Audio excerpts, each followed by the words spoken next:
Hello and welcome to a very special How I Paint Things.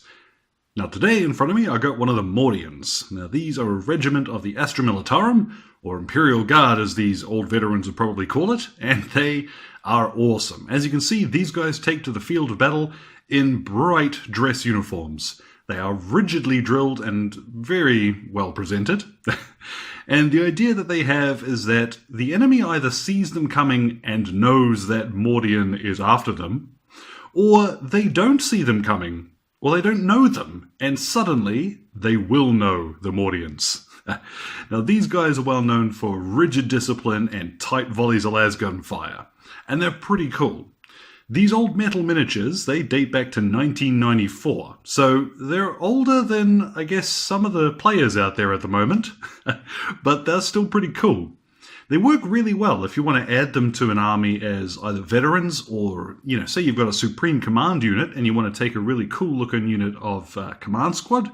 These guys fit the bill pretty well. Now I was asked how I paint my Mordians, and I thought that it'd be a pretty cool opportunity to show off these guys. Aged though they have, they're still some pretty cool sculpts. So let's get a look at the paints we're going to need to paint them how I do. So to start off with, I've given them a spray with Mephiston Red. Now you could just as easily do this from a grey undercoat, but I've used red because it's what I'm familiar with. It's what I used the last time. We're then going to go ahead, and the largest area of colour is going to be his hat and his jacket, and you've got two options here. Now the last time I did these guys, I was using Mephiston Red pretty exclusively, and if you happen to have that to hand, this is the best, just grab hold of that, it'll work. But I've recently discovered Flat Red from Vallejo, which is a really nice shade. Very, very similar in most respects to Mephiston Red, but it has a slightly, I guess, more satin kind of finish when you're done with it. So I'm going to go ahead and I'm going to do his jacket in Flat Red today. We'll then base coat all of his skin with Bugman's Glow. Xandri Dust is going to be a couple of different areas. His epaulets, first of all, and any of the areas that I want to be yellow. So we're not going to finish all of these areas with Xandri Dust in the same way, but the base coat will be the same when we come to do that. Lead Belcher obviously is all of the metallic parts. We're going to do his trousers in Mechanicus Standard Grey. I've got here another Vallejo paint. This is off-white, and it is... oh, so nice. It is a great one for coverage, and on top of that, being off-white, once we've actually done what we want with it, you can highlight it with a pure white and you'll actually have somewhere to go. So it's a dead handy one to have.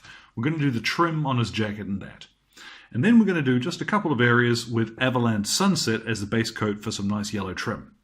Now as a quick style note, the Mordians do have quite pronounced cuffs, like on the ends of their sleeves. Some people like to paint them. I'm going to leave them the same red as the rest of the jacket. Honestly, you can do what you like in that respect. I tend to think they look good the same color as the trim. So I'm going to do my guy's trim on his jacket in off-white.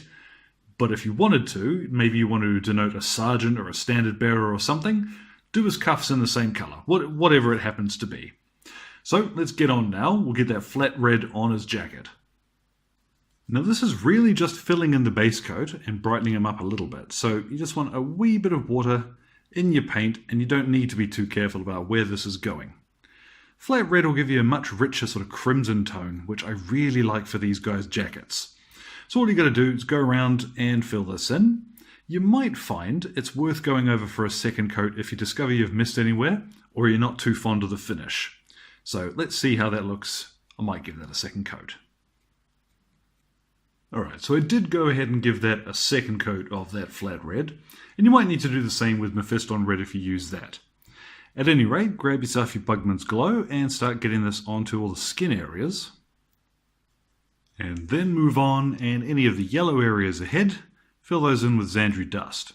Now it's worth pointing out, some of these models, you'll notice they've got a scabbard, like a dagger sheath on their hip there, and some of them will have a little bit of tasseling just around the top there to fill in some space.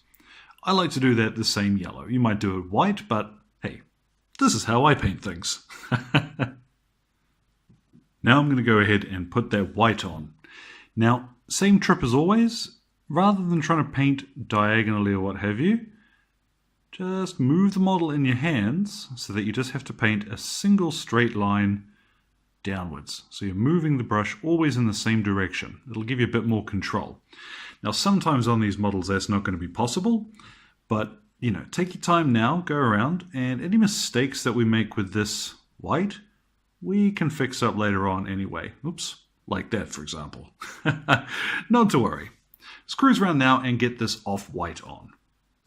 Now he's not looking so great yet, right? You gotta hold the faith with this one, trust me. So now we'll get on to the old lead belcher, not iron breaker, and we'll start doing in all of these metallic details. Now as well, when you get to some of the smaller stuff around his jacket, an example, you can switch down to a detail brush. I really like these small base brushes because they keep a pretty good point, but whatever the case, get yourself onto your lead belcher now. Now we're getting onto the home stretch. We've got Mechanicus standard grey here, and we'll go ahead, probably a couple of thin coats on his trousers here. Doesn't take much. This is the only area that we're going to do in grey. Then finally switch on down to your black and start getting in all of the black areas. Now ordinarily you'll hear me say that I like using brown for equipment pouches and stuff like that.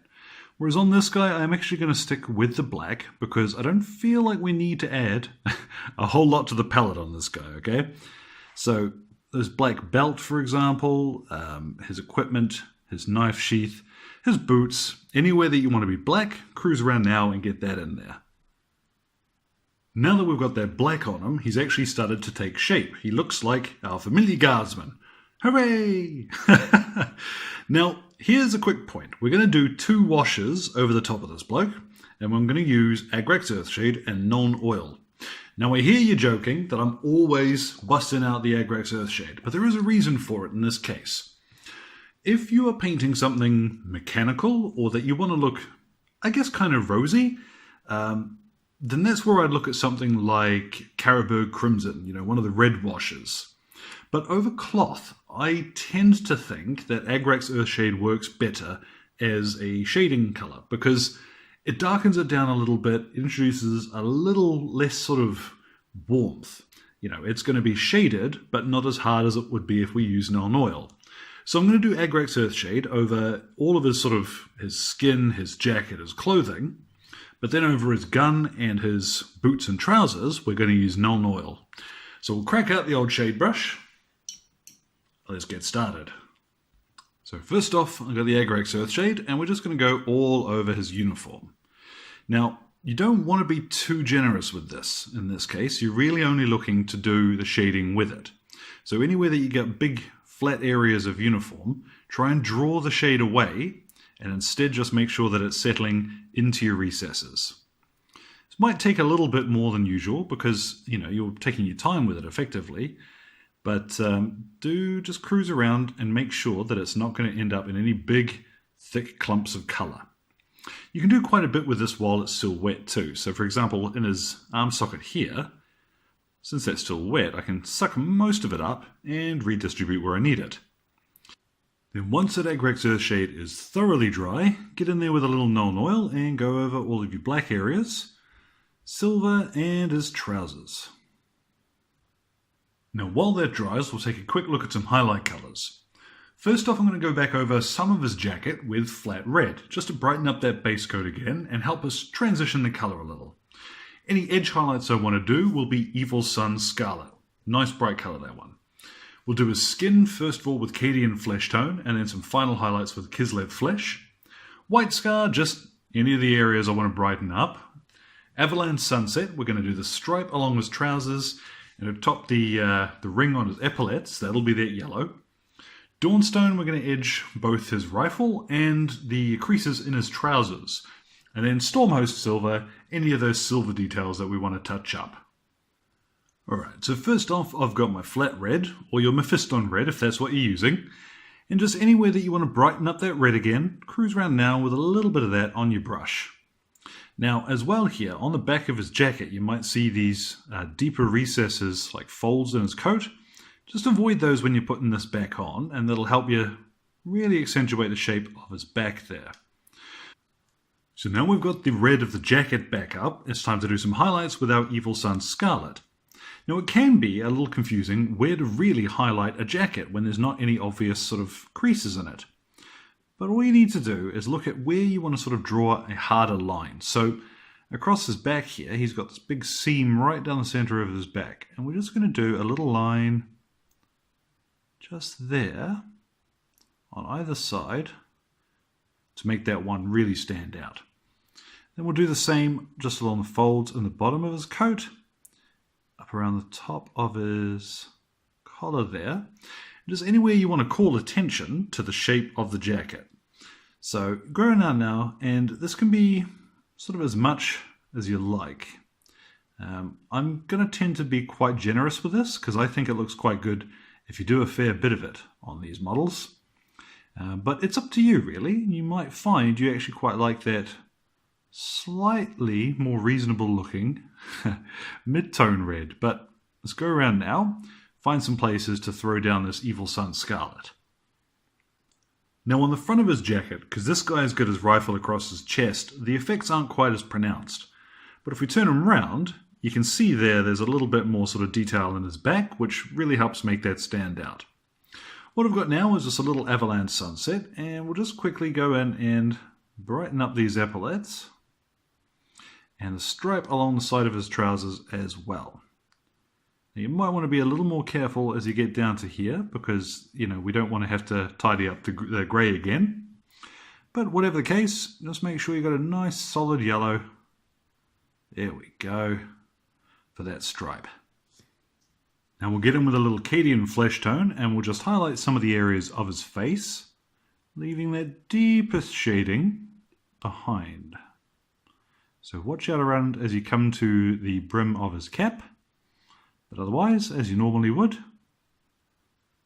Now after that Cadian flesh tone, he'll probably look quite pale because that's a fairly sharp difference in tone we've gone for there.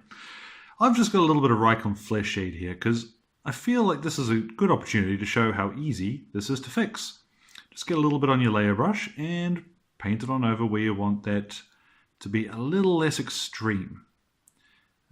I do recommend have a little bit less on your brush than I've got, but whatever the case, you can really quickly tidy this up. And once that's dried, you can get in with a little bit of Kislev flesh and just do along the backs and knuckles and any high points on his face. So his nose, and we'll just do a little line along the edges of his cheekbone there. And his chin, because he's a Mordian and he's got an iron chin. Hell yeah. Just a little bit of white scar to tidy up any of those areas that we want to be nice and pristine white. Then doing the same with your Dawnstone and any hard areas of black. You really want to have a sharp edge. So his lasgun and along his equipment pouches, for example. And you can highlight his trousers at the same time with this. And then just to polish them off, a little bit of Stormhost silver on any of those silver details. You can be quite clever with this if you want, and use this to fill in any areas that you want to be little shining buttons, for example, on his lasgun. But go around now, and anywhere that you really want to shine, get this Stormhost silver on there now.